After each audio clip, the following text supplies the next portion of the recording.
Hello दोस्तों, मैं धीरज कुमार अपने YouTube channel smart study with Dheeraj sir में आप सभी लोगों का एक बार फिर से स्वागत करता हूं। दोस्तों, आज हम एक नए विषय जिसको हम मनोविज्ञान कहते हैं और सीटेट में इसके महत्वपूर्ण ध्यान देंगे, कह सकते हैं सिद्धांतों के बारे में पूछा जाता है। मनोविज्ञान के तहत ध्यान दीजिएगा, हम बात करेंगे बाल विकास की अवधारणाओं के बारे में। बाल विकास के अवधारणाओं के बारे में ध्यान दीजिएगा, बात करने के बाद हम लोग बात करेंगे बाल विकास के सिद्धांतों के बारे में। लेकिन आज हम थोड़ा सा आप लोगों को एक कह सकते हैं कि परिचय देंगे बाल विकास के सिद्धांतों के तहत। ध्यान दीजिएगा, हम कुछ सिद्धांतों के बारे में चर्चा करेंगे और ये चर्चा जो होगी हमारी बहुत ही क्रम से रहेगी। और आप लोगों को, मुझे यकीनन यह पता है कि आप लोगों को यह हमारा लेक्चर अच्छे से पसंद आएगा और हमारे लेक्चर को आप लोग ध्यान दीजिएगा, देखेंगे, अच्छे से नोट्स बनाएंगे और इसको लाइक, सब्सक्राइब, कमेंट और शेयर करना ना भूलिएगा। दोस्तों, मैं आपके लिए एक बेहतर से बेहतर कंटेंट लाने का प्रयास करता हूं।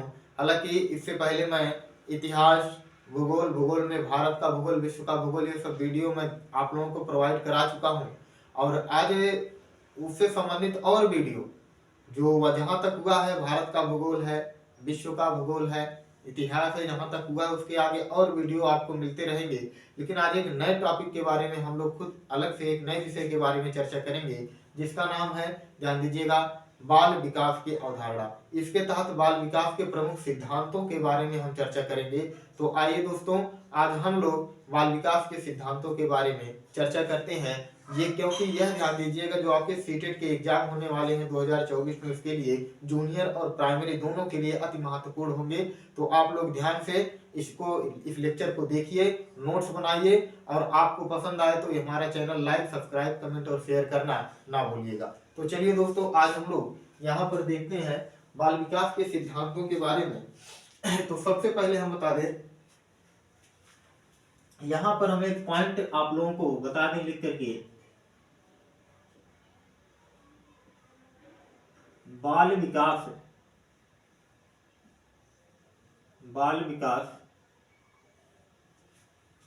के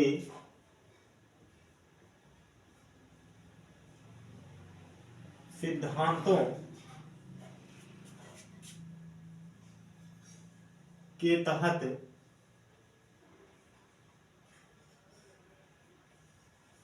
निम्नलिखित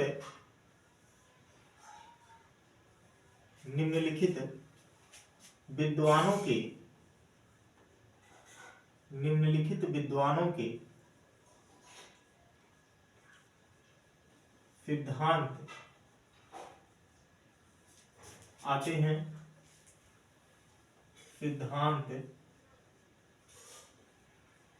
आते हैं, जो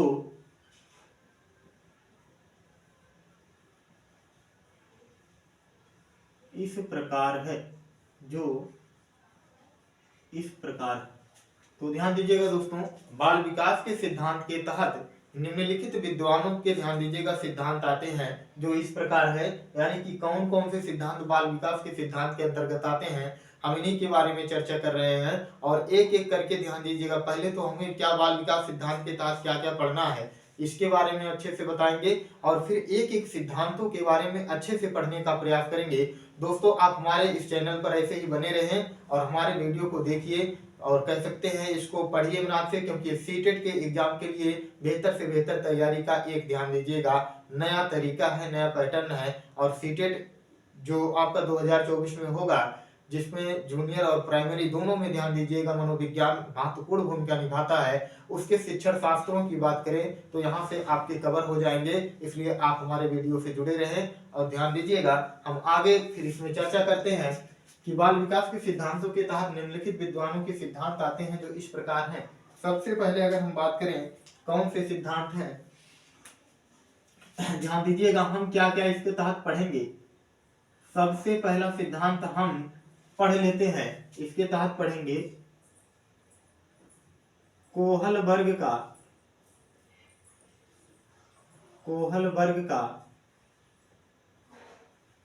नैतिक विकास का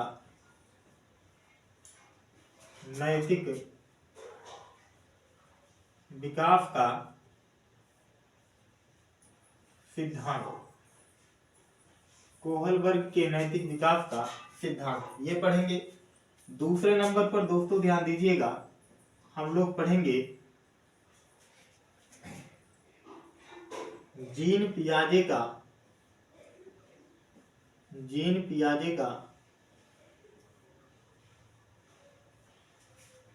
संज्ञानात्मक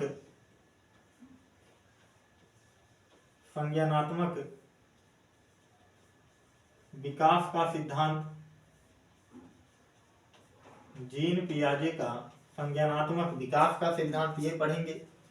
तीसरे नंबर पर दोस्तों हम बात करें तो तीसरे नंबर पर हम लोग पढ़ेंगे जेरोम ब्रूनर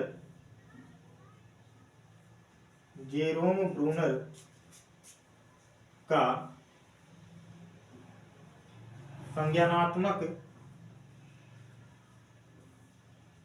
विकास का सिद्धांत। संज्ञानात्मक विकास का सिद्धांत, इसको पढ़ेंगे। फिर दोस्तों ध्यान दीजिएगा, चौथे नंबर पर हम लोग पढ़ेंगे कोहलबर्ग हो गए, जीन पियाजे हो गए, जेरोम ब्रूनर हो गए। इसके बाद हम लोग पढ़ लेंगे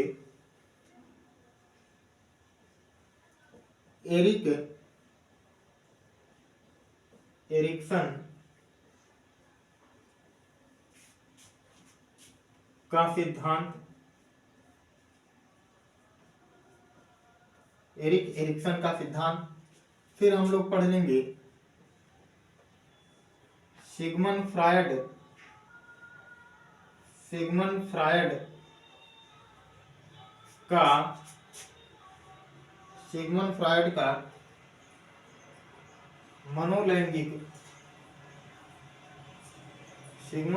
का मनोलैंगिक एक मिनट रुकिएगा, ये मनोलैंगिक नहीं है बल्कि एरिक्सन का मनोलैंगिक है। सिगमंड फ्रायड का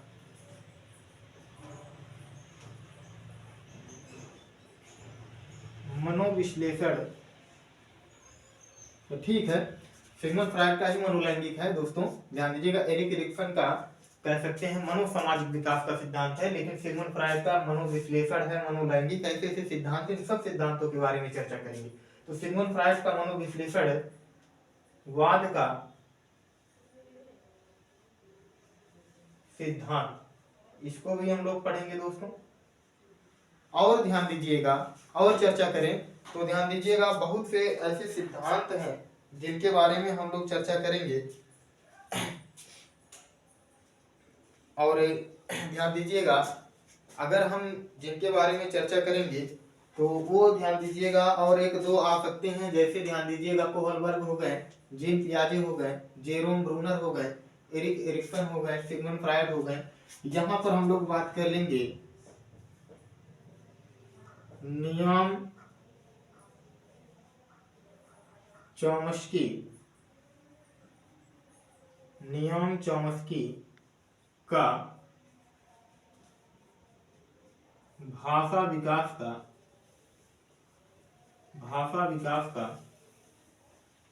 सिद्धांत, ये भी हो गया नियम चॉम्स्की का भाषा विकास का सिद्धांत। फिर हम ध्यान दीजिएगा, इसके बाद चर्चा कर लेंगे एक और सिद्धांत। कितने हो गए? 6 7। एक दो सिद्धांत ऐसे और हैं, जैसे ध्यान दीजिएगा, एक व्यक्ति है जिनका नाम है स्टीफन क्रैसन ने, ध्यान दीजिएगा, द्वितीय भाषा का सिद्धांत दिया है। यानी कि पहले जन्मजात सिद्धांत है जो किसने दिया है? ध्यान दीजिएगा, नियम चॉम्स्की ने। लेकिन एक और है, ध्यान दीजिएगा, इनके बारे में हम चर्चा कर लेंगे। स्टीफन क्रैसन का द्वितीय भाषा विकास का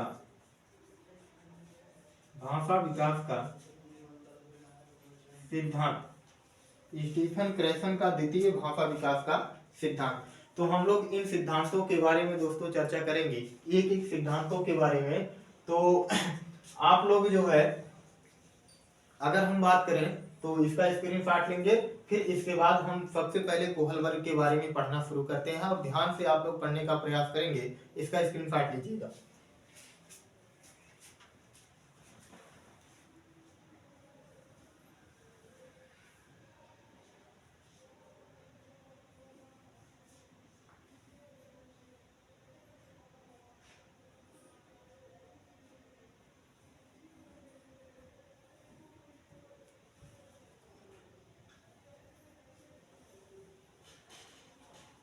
चलिए दोस्तों, इसको हम मिटाते हैं और ध्यान दीजिएगा, इसके बाद एक एक सिद्धांत के बारे में अच्छे से पढ़ने का प्रयास करते हैं।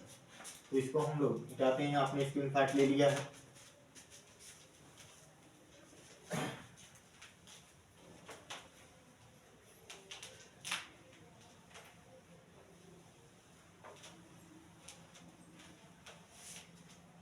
चलिए दोस्तों, हम लोग सबसे पहले पढ़ते हैं कोहलबर्ग का सिद्धांत। सबसे पहले हम लोग पढ़ते हैं यहाँ पर बाल विकास के सिद्धांत के तहत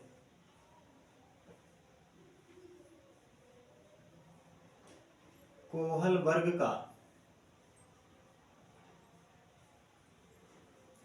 नैतिक विकास का सिद्धांत। हम लोग इसको पढ़ेंगे, कोहलबर्ग का नैतिक विकास का सिद्धांत। अंग्रेजी में कहेंगे मोरल डेवलपमेंट थियरी ऑफ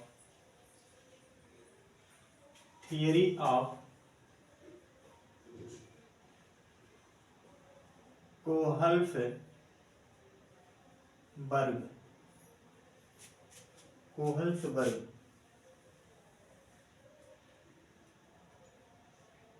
इसको समझेंगे अच्छे से, इस सिद्धांत को, कोहलबर्ग का नैतिक विकास का सिद्धांत। इसके बारे में हम लोग पढ़ना स्टार्ट करते हैं। तो सबसे पहले कुछ बातें कोहलबर्ग के बारे में हो जाए। कोहलबर्ग कहाँ के थे, इन्होंने अपना सिद्धांत कब दिया, किस प्रकार से दिया, इन सब के बारे में अगर हम चर्चा करें दोस्तों तो ध्यान दीजिएगा। बात करें कोहलबर्ग की, तो कोहलबर्ग कहाँ के निवासी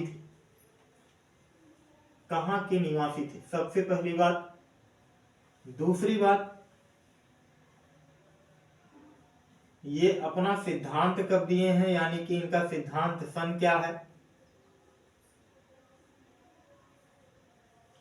सिद्धांत का नाम क्या है,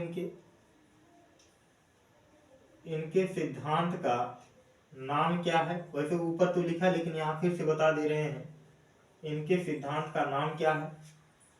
फिर ध्यान दीजिएगा, अगर बात करें तो इनके पुस्तक का नाम क्या है, इनके पुस्तक का नाम क्या है, ये हो जाएगा। फिर अगर दोस्तों हम चर्चा करें, पुस्तक का नाम हो गया, यहाँ पर और अगर हम चर्चा करें तो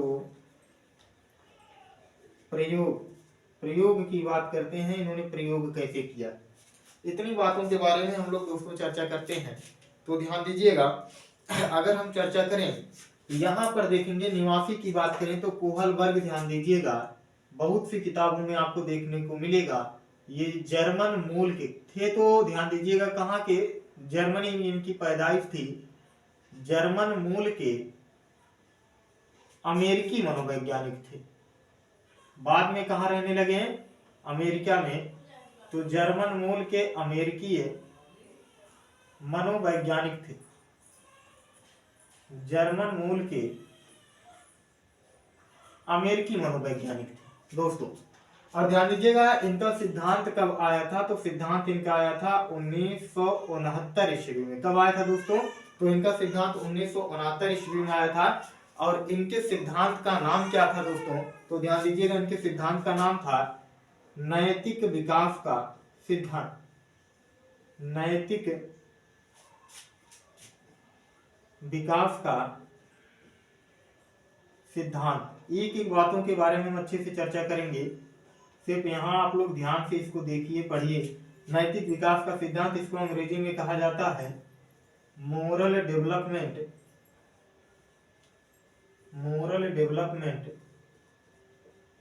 थियरी। अंग्रेजी में इसको कहा जाता है मोरल डेवलपमेंट थियरी। तो ध्यान दीजिएगा, जर्मन मूल के अमेरिकी मनोवैज्ञानिक थे कौन, कोहलबर्ग। ये सिद्धांत कब दिए थे, 1969 ईस्वी में। इनके सिद्धांत का नाम क्या था, नैतिक विकास का सिद्धांत था। ध्यान दीजिएगा, अगर बात करें कि इनके पुस्तक का क्या नाम था, तो इनकी प्रमुख दो पुस्तकें थी। ध्यान दीजिएगा, इनकी प्रमुख दो पुस्तकें थी।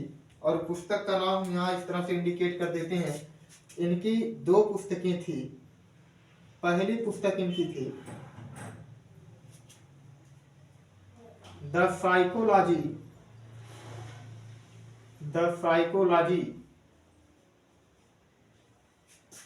Of moral development. The psychology of moral development, ये इनकी पहली पुस्तक थी। और इनकी एक और पुस्तक थी, उसको भी बता दें। एक और पुस्तक थी जिसका नाम था द फिलॉसफी ऑफ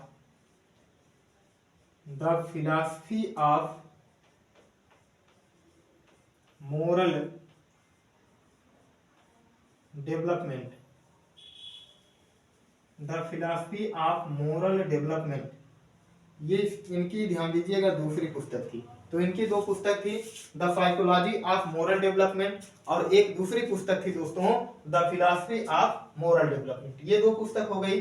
प्रयोग की बात करें तो इन्होंने प्रयोग, ध्यान दीजिएगा, कह सकते हैं किस पर किया था। तो 10 वर्ष से लेकर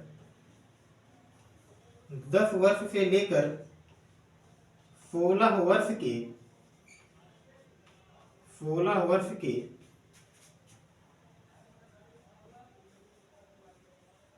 बालकों पर। दोस्तों ध्यान दीजिएगा, आगे चल करके यही एक विवाद बना था।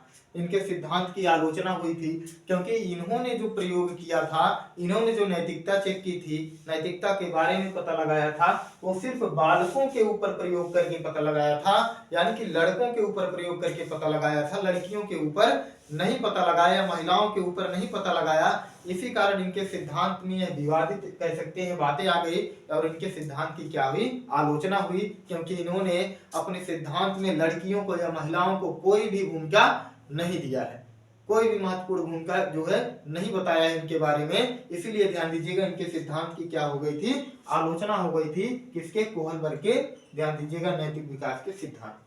ठीक, तो यह बात आपको अच्छे से समझ में आ गया होगा। तो यहाँ एक चीज और हम बता दें दोस्तों, ध्यान दीजिएगा। एक मनोवैज्ञानिक है, कह सकते हैं कि एक प्रकार से मनोविज्ञान को एक नई दिशा देने वाले मनोवैज्ञानिक थे, जिनका नाम था जीन पियाजे। ध्यान दीजिएगा, जीन पियाजे अपने सिद्धांत में कह सकते हैं कि कहानी कथन विधि का प्रयोग किए थे। कहानी कथन विधि का प्रयोग किए थे और कहानी कथन विधि का प्रयोग सबसे पहले जीन पियाजे ने किया, लेकिन इन्होंने भी अपने सिद्धांत में क्या किया था, कहानी कथन विधि का प्रयोग किया था, जिसको कहा जाता है स्टोरी टेलिंग मेथड, यानी कि कहानी कथन विधि। तो ध्यान देंगे, यहां पर हम एक चीज बात करें, यहां पर देखिएगा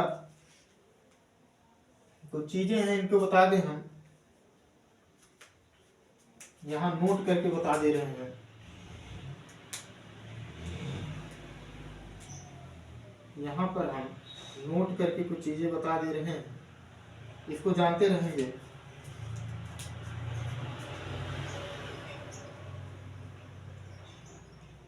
कोहलबर्ग ने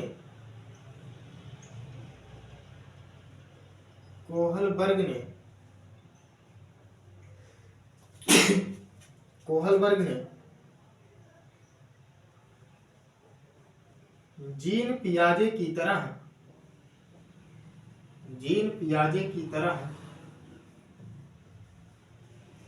अपने सिद्धांत में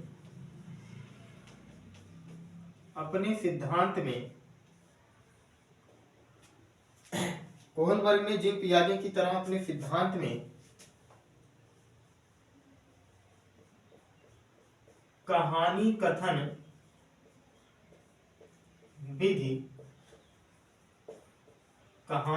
विधि, जिसको ध्यान दीजिएगा, अगर अंग्रेजी इसका लिखना चाहे तो इसकी अंग्रेजी ध्यान दीजिएगा, कहानी कथन विधि की है स्टोरी टेलिंग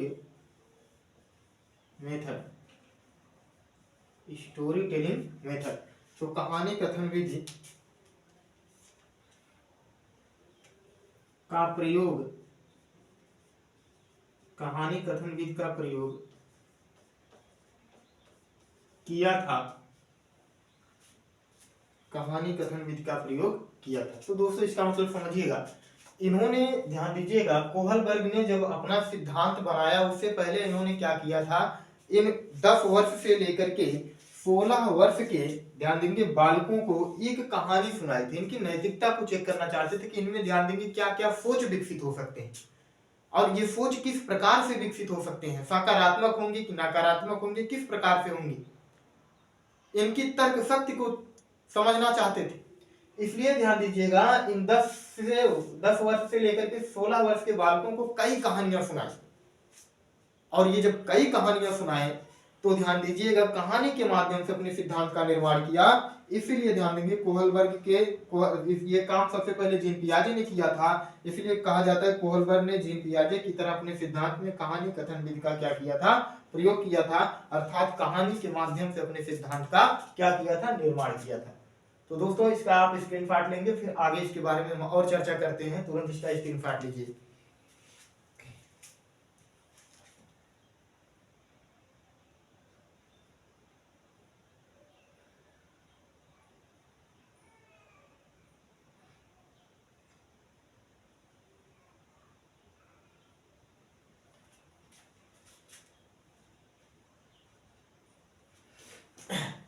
चलिए दोस्तों, आप यकीनन हमें पता, आप स्क्रीनशॉट ले लिए होंगे, इसको हम लोग फिर से मिटाते हैं और आगे और देखते हैं कुछ बातों समझेंगे। दोस्तों यहाँ पर बात करें अगर, तो यहाँ पर ध्यान दीजिएगा, देखते हैं अब आगे क्या होता है। इन्होंने ध्यान दीजिएगा बहुत सी कहानियां सुनाई बच्चों को, कई कहानियां सुनाई, और उन कहानियों में से ध्यान दीजिएगा एक व्यक्ति है जिसका नाम है हिंज, अमेरिका का एक व्यक्ति, ये काल्पनिक कहानी ऐसी थी, इन्होंने बना करके बच्चों को सुनाया था। हिंज एक व्यक्ति है, ध्यान दीजिएगा, उसकी कहानी बच्चों को बहुत पसंद आई, और जब बच्चों को उसकी कहानी बहुत पसंद आई तो ध्यान दीजिएगा बच्चे ध्यान से उनकी बातों को सुने, हिंज के बारे में सुने, और हिंज के बारे में जब सुने तो हिंज के ध्यान दीजिएगा कह सकते हैं कि कहानी को सुन करके उन्हीं बच्चों से ध्यान दीजिएगा कोहलबर्ग ने प्रश्न पूछा, और जब प्रश्न पूछा तो इनका जो उत्तर आया उस उत्तर के हिसाब से इन्होंने अपने नैतिक विकास के सिद्धांत के चरणों का निर्माण किया। और ध्यान दीजिएगा उन चरणों, उन स्तरों से कई अवस्थाओं का निर्माण किया, जैसे इनके सिद्धांत की कुल 6 अवस्थाएं हैं और 3 चरण है, आगे हम चर्चा करेंगे। लेकिन ध्यान दीजिएगा यहाँ कहानी के बारे में थोड़ा सा समझते हैं। तो यहाँ एक प्रश्न बनता है कि कोहलबर्ग के कह सकते हैं कि सिद्धांत का शीर्षक था, क्या शीर्षक था, कहानी था, कहानी कौन सी थी, इसके बारे में हम चर्चा करते हैं। तो ध्यान दीजिएगा इनके सिद्धांत का शीर्षक क्या था। सबसे पहली बात आपसे पूछा जा सकता है कि इनके सिद्धांत का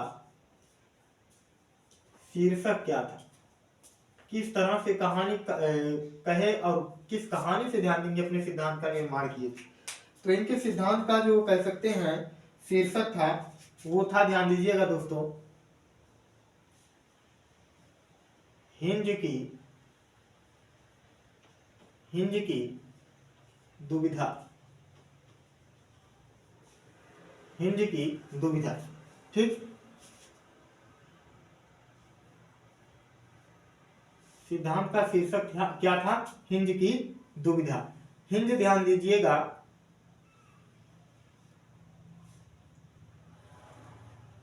कहानी का क्या है, कहानी का एक पात्र है, कहानी का क्या है, ये पात्र है। इसी की दुविधा के बारे में ध्यान दीजिएगा बच्चों को समझाया, बच्चों से प्रश्न किया, और ध्यान दीजिएगा कोहलबर्ग ने अपने सिद्धांत का क्या किया, निर्माण किया। इन सब के बारे में चर्चा करेंगे, लेकिन थोड़ा सा आपके मन में आ रहा होगा कि कौन सी कहानी थी हिंज की, क्या कहानी थी। तो इन सब के बारे में हम आपको बता दें, ध्यान दीजिएगा हिंज की कहानी ध्यान से सुनिएगा। जो हिंज है ध्यान दीजिएगा, इस काल्पनिक कहानी में हिंज जो है एक अमेरिका का, ध्यान देंगे, नागरिक है, अमेरिका का व्यक्ति है, और अमेरिका का वह एक ऐसा व्यक्ति है जो ध्यान दीजिएगा बेहद गरीब होता है, और एक बार ध्यान दीजिएगा, हिंज की पत्नी एक ऐसे बीमारी से पीड़ित होती है जो लाइलाज बीमारी थी, जिसका इलाज नहीं था, जैसे मान लीजिए कैंसर। उस लाइलाज बीमारी से पीड़ित थी। तो दोस्तों ध्यान दीजिएगा, होता क्या है कि हिंज वैसे भी गरीब था, उसके पास इलाज कराने के उतने पैसे नहीं थे। लेकिन ध्यान देंगे, किसी व्यक्ति से यह सुनने को मिला कि आपके ध्यान देंगे पास के एक ऐसे डॉक्टर हैं जिन्होंने क्या किया था, उस बीमारी की दवा खोज ली है और आपके पत्नी की ध्यान दीजिएगा जान बच सकती है। तो हिंज ने क्या किया, हिंज ने ध्यान दीजिएगा क्या किया, यह बात जैसे ही सुना तुरंत वह ध्यान दीजिएगा प्रसन्न हो गया, खुश हो गया। उसको लगा कि मेरी पत्नी ध्यान दीजिएगा बच जाएगी। और वह तुरंत ध्यान दीजिएगा कुछ पैसों को इकट्ठा किया, और पैसों को इकट्ठा करने के बाद ध्यान दीजिएगा वह डॉक्टर के पास चला गया। पहले से गरीब था, इधर उधर से पैसा लेकर के इकट्ठा किया था, और तुरंत वो डॉक्टर के पास पहुंचा। उस डॉक्टर के पास ध्यान दीजिएगा जो उसके पत्नी को जो बीमारी हुई थी उसका इलाज वो खो चुका था। उसके पास जब पहुंचा तो ध्यान दीजिएगा डॉक्टर ने जैसे ध्यान दीजिएगा हिंज से पूछा क्या बात है, तो हिंज ने कहा कि मैं ऐसी मेरी पत्नी को ऐसी बीमारी हो गई है, इसलिए उसका इलाज सिर्फ आपके पास है, इसलिए मैं आपसे वह दवा लेने आया हूं, उसके बदले उसका जो मूल्य है मैं देने के लिए तैयार। तो दोस्तों ध्यान दीजिएगा होता क्या है, डॉक्टर ने जैसे ही सुना कि उसकी दवा सिर्फ मेरे पास है, तुरंत ध्यान दीजिएगा डॉक्टर ने क्या किया, उस दवा, उसको लगा कि अब तो ये मेरे पास है, मैं इसको चाहे जितने दाम पर बेचूं, कौन मुझे रोक सकता है। तो ध्यान दीजिएगा डॉक्टर ने क्या किया, डॉक्टर ने उस दवा के दाम को 10 गुना बढ़ा दिया। कहने का मतलब ध्यान दीजिएगा, दवा अगर 1 रुपए की रही होगी तो वह कितने की दे दिया, 10 रुपए की। और कहीं कहीं किताबों में 60 गुना भी मिल जाता है, ये जानते रहिएगा। ये मत समझिएगा कि 10 ये गुना बता रहे हैं, कहीं कहीं 60 गुना सुनने को मिला, तो 60 गुना भी सुनने को मिलता है कि दवा का दाम कितना बढ़ा दिया गया, 60 गुना बढ़ा दिया गया। और ध्यान दीजिएगा जब 60 गुना बढ़ा दिया गया या 10 गुना बढ़ा दिया गया, तो हिंज बेचारा गरीब आदमी किसी तरह से 1-1 रुपए जोड़ करके उस दवा की कीमत लेकर के आया था। अब जैसे ही सुना, उसको तो एक आस लगी थी कि मेरी पत्नी की जान बच जाएगी, जैसे ही सुना कि दवा का दाम 60 गुना या 10 गुना हो गया है, तो वह ध्यान दीजिएगा हिंज बेचारा क्या हुआ, परेशान हो गया। अब उसको कुछ समझ में नहीं आ रहा था, उसको समझ में नहीं आ रहा था कि क्या करे। और अंततः वह घर गया, और ध्यान दीजिएगा जब घर गया दवा उसको मिली नहीं, घर गया बहुत परेशान था। तो उसको कुछ समझ में नहीं आया, उसके दिमाग में ध्यान दीजिएगा एक बात सूझी कि क्यों ना उस दवा को चुरा लिया जाए। तो हिंज ध्यान दीजिएगा, हिंज तो पैसा लेकर के डॉक्टर के पास गया, लेकिन डॉक्टर लालच बस आकर के दाम क्या कर दिया, 60 गुना कर दिया। तो हिंज के मन में ध्यान देंगे उस दवा को चुराने का एक कह सकते हैं उपाय आया, और दवा को जब चुराने का वह प्रयास किया, तो ध्यान देंगे हिंज बेहद गरीब था लेकिन ईमानदार था। जैसे ही वो दवा चुराने के लिए गया आगे, तो ध्यान दीजिएगा वो जैसे अपने कदम बढ़ाया, तुरंत ध्यान दीजिएगा उसको लगा कि मुझे दवा नहीं चुरानी चाहिए, यह गलत बात। लेकिन अपने पत्नी की बीमारी से बंदिश था, इसलिए ध्यान दीजिएगा वो आगे जैसे गया फिर बढ़ा, उसको लगा कि अगर मैं दवा नहीं चुराऊंगा तो मेरी पत्नी की मृत्यु हो जाएगी, मेरी पत्नी की जान चली जाएगी। मजबूर होकर के ध्यान दीजिएगा ना चाहते हुए भी हिंज ने क्या किया, दवा को चुरा लिया। और जब दवा को चुरा लिया तो दोस्तों ध्यान दीजिएगा दवा को जब चुरा लिया, तो यही जो कहानी थी, ये जो कहानी हमने बताया, यही जो कहानी थी ध्यान दीजिएगा ले जाकर के किसको सुनाया था कि कोहलबर्ग ने अपने बच्चों को, 72 बच्चों को सुनाया था जो 10 से लेकर के 16 वर्ष के उम्र के थे। और ध्यान दीजिएगा 10 से लेकर के 16 वर्ष के उम्र के जो बच्चे थे उनको जब ये कहानी सुनाया, तो उनके प्रश्नों के ध्यान दीजिएगा कह सकते हैं उत्तर से जो कह सकते हैं कि निर्णय आया, उसे ध्यान दीजिए उन्होंने अपने नैतिक विकास के सिद्धांत के चरण बनाए। तो चलिए दोस्तों, इनके बारे में मैं कहानी आपको अच्छे से बता दिया होगा, आप लोगों को अच्छे से समझ में आ गया होगा। अगर ये समझ में आया तो मैं एक बार फिर से आपसे रिक्वेस्ट करता हूँ कि मेरे चैनल को लाइक, सब्सक्राइब, कमेंट और शेयर करना ना भूलिएगा। चलिए यहाँ पर आगे हम बात करते हैं फिर से। तो ध्यान दीजिएगा होता क्या है, यहाँ पर हम लिखते हैं कोहलबर्ग ने हिंज की इस कहानी को हिंद की इस कहानी को सभी बच्चों को सुनाएं, सभी बच्चों को सुनाएं,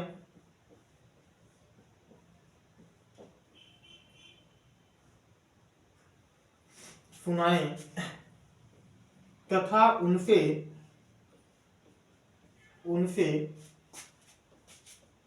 इससे संबंधित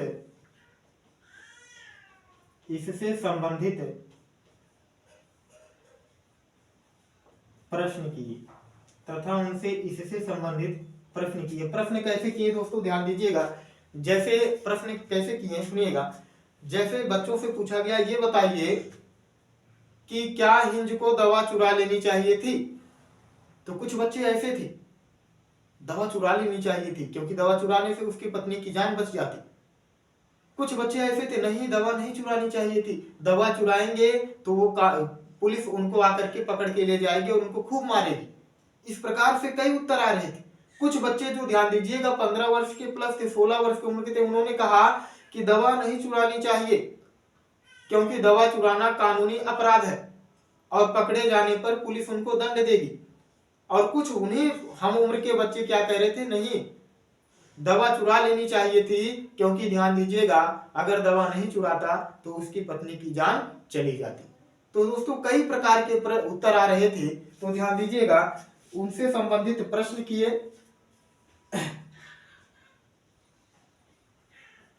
प्रश्न का जो उत्तर मिला,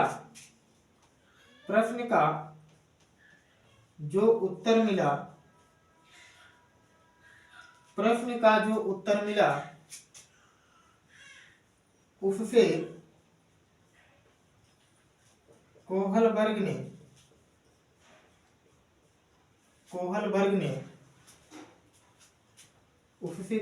ने नैतिक विकास के सिद्धांत के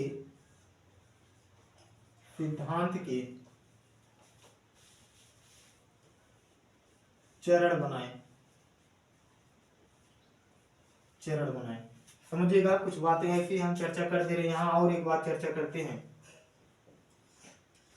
ध्यान दीजिएगा।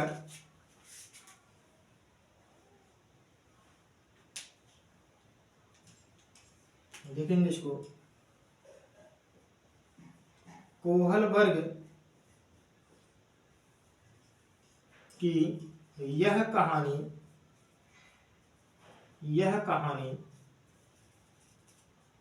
उनके पुस्तक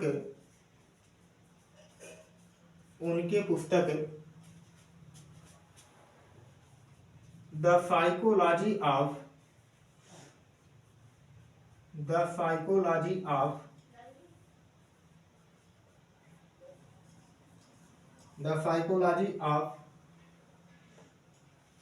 moral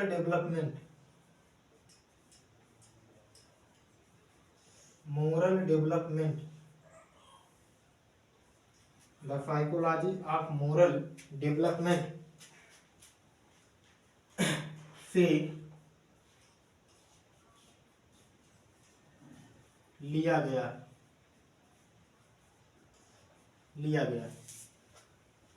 the psychology of moral development से लिया गया। ठीक, और ध्यान दीजिएगा एक और बात यहां पर हम आपको बता दें,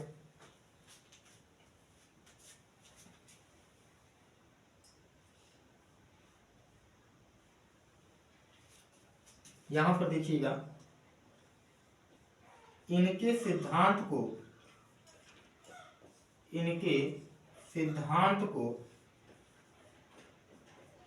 समझने के लिए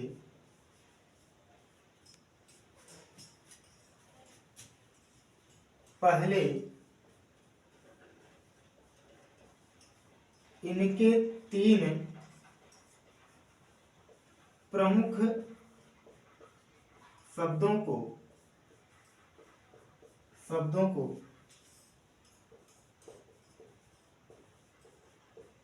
समझना जरूरी है, समझना जरूरी हो। 3 शब्द कौन कौन से हैं यहाँ पर हम आपको बता दें। सबसे पहला शब्द है नैतिक दुविधा, नैतिक दुविधा। दूसरा है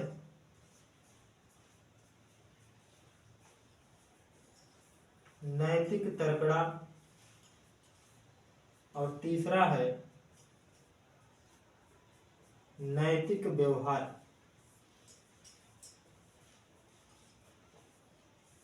नैतिक व्यवहार, यही 3 शब्द हैं। इनके सिद्धांत को ध्यान दीजिए कि समझने के लिए इनके 3 प्रमुख शब्दों को समझना अति आवश्यक है। और इन 3 शब्दों के बारे में मैं अच्छे से आप लोगों को समझाऊंगा, समझाने का प्रयास करूंगा। तब तक आप इसका स्क्रीनशॉट लीजिए, फिर आगे और हम चर्चा करते हैं।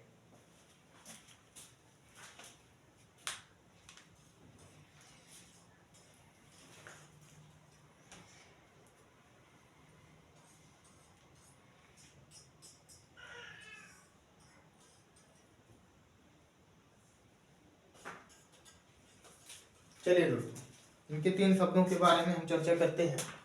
इसको पहले मिटा दें हम यहाँ पर। एक एक बातों को हम अच्छे से समझाने का प्रयास कर रहे हैं ताकि आप इस बात को अच्छे से समझ पाएं और एक अच्छा सा नोट्स तैयार करें जो आपकी परीक्षाओं के लिए उपयोगी होगा। और इसके साथ साथ आप देखेंगे कि आपके कह सकते हैं सीटेट 2024 के लिए अति महत्वपूर्ण होगा ये। तो चलिए दोस्तों, हम पहली बात करते हैं। इनके 3 प्रमुख शब्द जो थे, उन 3 शब्दों के से ध्यान दीजिएगा। जो पहला शब्द है जिसका नाम है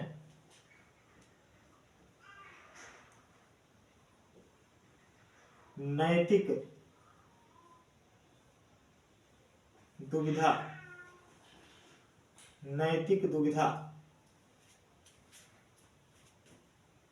नैतिक दुविधा, जिसको कहा जाता है अंग्रेजी में मोरल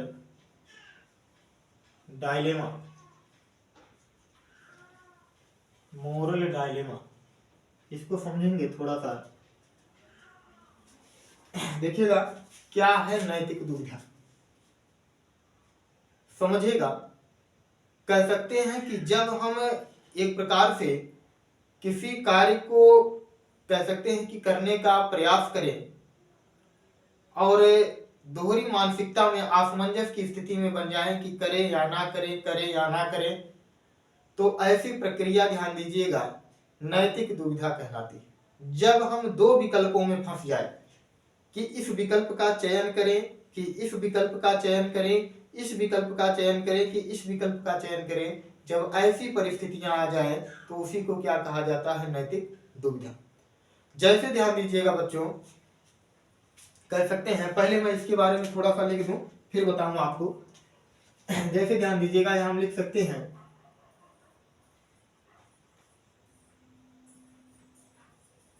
नैतिक विकल्प, नैतिक विकल्प ए व बी में से किसी एक का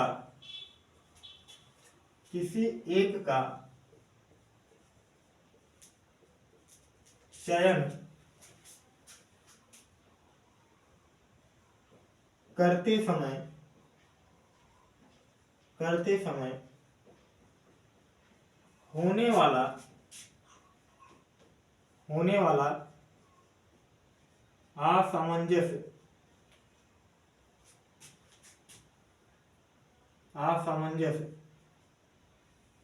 ही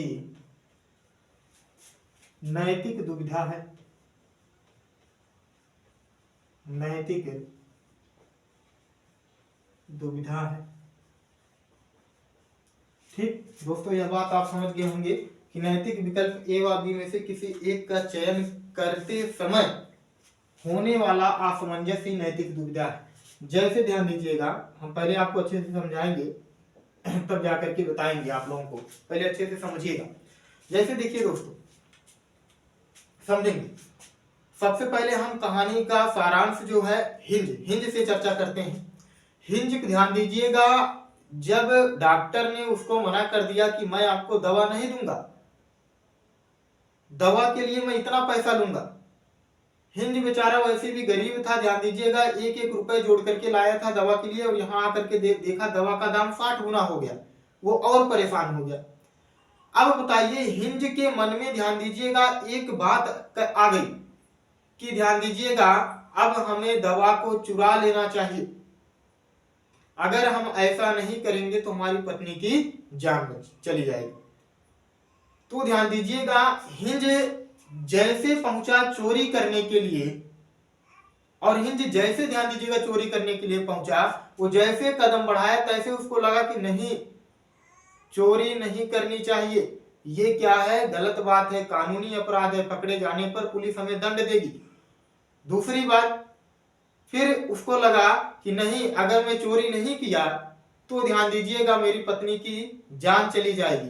दोनों कह सकते हैं, दो विकल्प है, एक तो ध्यान देंगे वह जुर्म करने से बचना चाह रहा, चोरी करने से बचना चाह रहा, दूसरी तरफ अगर चोरी नहीं करेगा तो उसकी पत्नी की जान चली जाएगी। इन दोनों सिचुएशन में वो उलझा हुआ है, और इस दौरान होने वाला असमंजस दोस्तों क्या कहला रहा है, दुविधा। यह बात आपको नहीं समझ में आएगी। दूसरा विकल्प देखिएगा, आप गए मोबाइल खरीदने गए, और ध्यान दीजिएगा आपको एक मोबाइल दिखाया गया रियलमी का, और एक मोबाइल दिखाया गया ओप्पो का। अब रियलमी की मोबाइल ध्यान दीजिएगा, कह सकते हैं एक रियलमी की मोबाइल मान लीजिए आपको 12,000 का दिया गया, और एक ओप्पो का मोबाइल ध्यान दीजिएगा आपको 13,000 का दिया गया। दोनों में लेकिन समानता क्या है, क्वालिटी में दोनों एक है, उसका भी कैमरे की क्वालिटी उतना, उसकी भी कैमरे की क्वालिटी उतना ही सब कुछ है। तो आप सोच रहे हैं, दोनों आपको पसंद आ गया, आपको ध्यान दीजिएगा दोनों पसंद आ गया, अब आप सोच रहे हैं इसको लें कि इसको लें, ये वाला छोड़ेंगे दूसरा कोई खरीद लेगा, ये वाला छोड़ेंगे दूसरा कोई खरीद लेगा, दोनों आप उलझन में पड़े हैं, दो विकल्प हैं लेकिन किसी एक का चयन करना और आप चयन नहीं कर पा रहे हैं। उस समय जो असमंजस हो रहा है वो ध्यान दीजिएगा क्या है, आपका नैतिक दुविधा है। और एक बात सुनिएगा, यहां आपको अच्छे से समझ में आ जाएगा कि नैतिक दुविधा क्या है। मान लीजिए किसी, कह सकते हैं किसी व्यक्ति की पत्नी डिलीवरी के दौरान ध्यान दीजिएगा वो भर्ती हुई है हॉस्पिटल में, और किसी कारणवश ध्यान दीजिएगा डॉक्टर बाहर निकल करके आता है और उसके पति से कहता है माफ करिएगा, या तो मैं बच्चे को बचा सकता हूं या तो मां को बचा सकता हूं। तो उस दौरान ध्यान दीजिएगा जो व्यक्ति है वो क्या सोचेगा कि उसको, क्योंकि नैतिक विकल्प उसके पास दो हो गए हैं, एक बच्चा और एक बीवी, और उसको दोनों पसंद है, लेकिन अब चयन किसी एक का करना, वो सोचेगा कि हमने अपना जीवन जी लिया है, अब बच्चे को आने दीजिए, बच्चा ही अपना जीवन जिए। फिर सोचेंगे नहीं बच्चे तो और आ जाएंगे, पत्नी को बचा लेते हैं।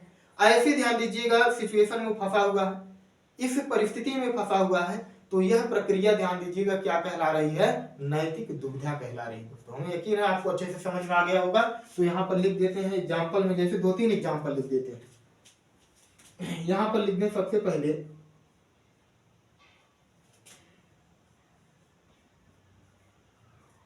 चोरी करें या ना करें, चोरी करें या ना करें। फिर दूसरा एग्जाम्पल ध्यान दीजिएगा, यहां पर हम दे लेते हैं। दूसरा एग्जाम्पल है यहां पर, डिलीवरी के दौरान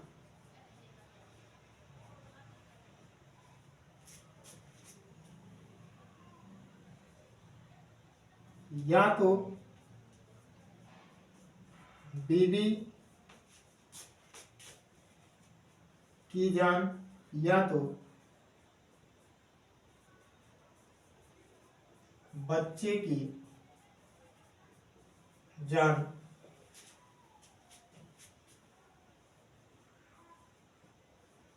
बचाने में असमंजस, असमंजस। ठीक, ये क्या हुआ आपका नैतिक दुविधा। अब आगे हम बात करें कि क्या होता है नैतिक तर्कड़ा, इसके बारे में हम चर्चा करते हैं थोड़ा। क्या होता है नैतिक तर्कड़ा, दूसरा देखते हैं क्या होता है नैतिक तर्कड़ा। नैतिक तर्कड़ा, जिसको ध्यान दीजिएगा हम कहते हैं मोरल रीजनिंग, मोरल रीजनिंग, नैतिक तर्कड़ा। बात समझेंगे। अब ये नैतिक तर्कड़ा क्या समझेंगे। वह दुविधा में था, दुविधा में था वो कि मैं बच्चे को बचाऊं या बीवी को बचाऊं। अब इस दौरान जो दुविधा में पड़ा हुआ है, अब उस दुविधा के दौरान वो तर्क वितर्क कर रहा है। क्या तर्क वितर्क कर रहा है कि ठीक है हम अपना जीवन जी लिए हैं और हम क्या करते हैं बच्चे को ही बचा लेते, यह ध्यान देंगे कह देना, या जाने दीजिए बच्चे और आ जाएंगे हम अपनी बीवी को ही बचा लेते, यह कह देना। ये क्या है तर्क कर रहा है, ये तर्कड़ा है। या ध्यान दीजिएगा कह देना कि नहीं हमें चोरी नहीं करनी चाहिए क्योंकि कानूनी अपराध है और मैं चोरी ध्यान दीजिएगा नहीं करूंगा। या कह दे कि मैं चोरी करूंगा क्योंकि चोरी करने से मेरी बीवी की जान बच सकती है, मेरी पत्नी की जान बच सकती है। तो यह ध्यान दीजिएगा जो एक प्रकार से तर्क वितर्क कर रहा है, यही एक प्रकार से क्या है दोस्तों नैतिक तर्कड़ा है। ठीक,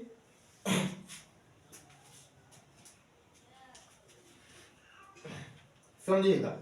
तो इसको हम कह सकते हैं नैतिक विकल्प, नैतिक विकल्प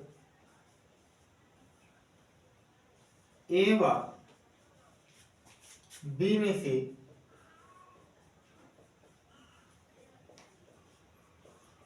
किसी एक पर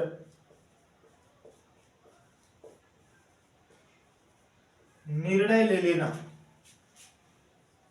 निर्णय ले लेना नैतिक तर्कड़ा है, नैतिक तर्कड़ा, नैतिक तर्कड़ा। जैसे ध्यान दीजिएगा एग्जाम्पल में हम लिख सकते हैं, एग्जाम्पल में हम लिख सकते हैं डिलीवरी के दौरान, डिलीवरी के दौरान बच्चे की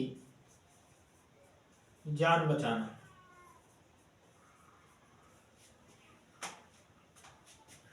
दूसरा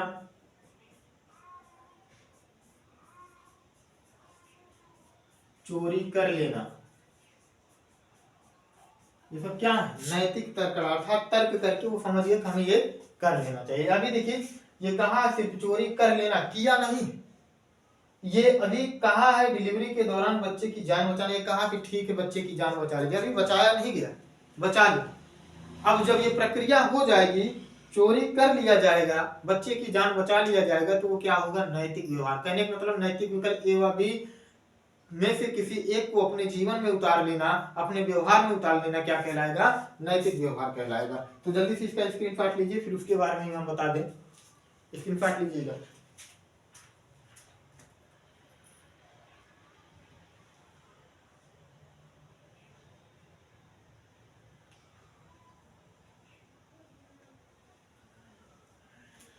चलिए दोस्तों ठीक है, इसको मिटाते हैं और आगे हम लोग फिर देखते हैं।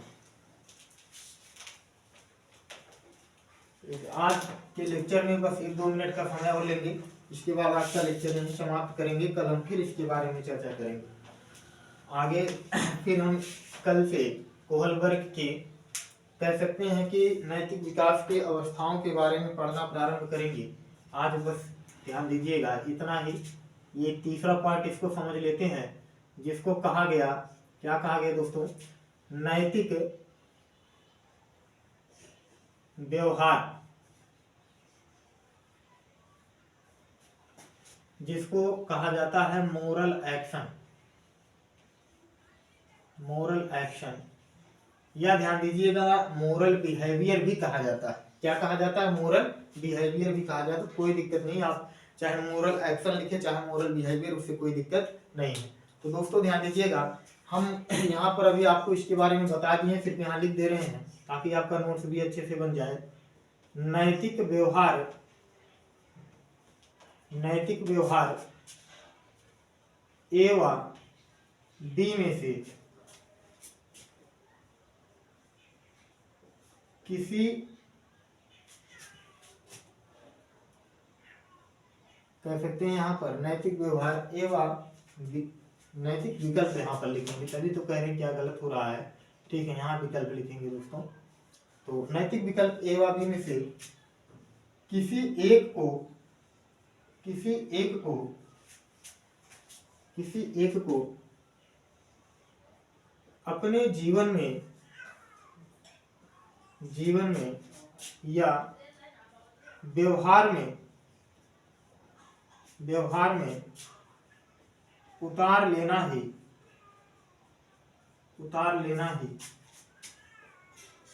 नैतिक व्यवहार है। नैतिक व्यवहार है। तो ये दोस्तों था आपका नैतिक व्यवहार। जैसे एग्जाम्पल हम एक लिख दें इसका भी, हिंज के द्वारा दवा की चोरी कर लेना, यानी कि दवा की चोरी कर लिया। अब वो नैतिक व्यवहार में अभी तक डिसीजन लिया था, तर्क किया था कि चोरी करना चाहे, लेकिन अब क्या चोरी कर लिया, इसलिए ध्यान देंगे क्या हो गया, अपने जीवन में उतार लिया। इसलिए हिंज के द्वारा ध्यान दीजिएगा ये व्यवहार किया गया दवा चुराने का। ठीक, एक और लिख देते हैं यहाँ पर दूसरा,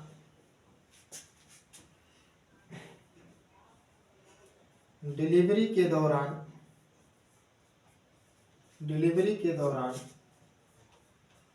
डॉक्टर का बच्चे की जान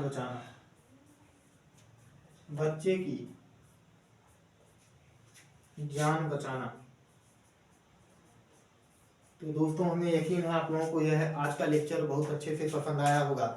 और यह लेक्चर आपको अगर पसंद आया है तो एक बार मैं फिर से कह रहा हूँ, मेरे चैनल को लाइक, सब्सक्राइब, कमेंट और शेयर करना ना भूलिएगा। ज़्यादा से ज़्यादा सब्सक्राइब करने का प्रयास करिएगा, ताकि और से कह सकते हैं और लोग हमारे साथ जुड़ करके इस एक बेहतर कह सकते हैं कंटेंट के साथ जुड़ करके अपनी तैयारी अच्छे से करें और सीटेट 2024 में सफलता प्राप्त करें। तो दोस्तों इस लेक्चर में आज के लिए बस इतना ही। कल हम फिर नैतिक विकास की अवस्थाओं के बारे में देखेंगे। आज के लिए बस इतना ही। धन्यवाद।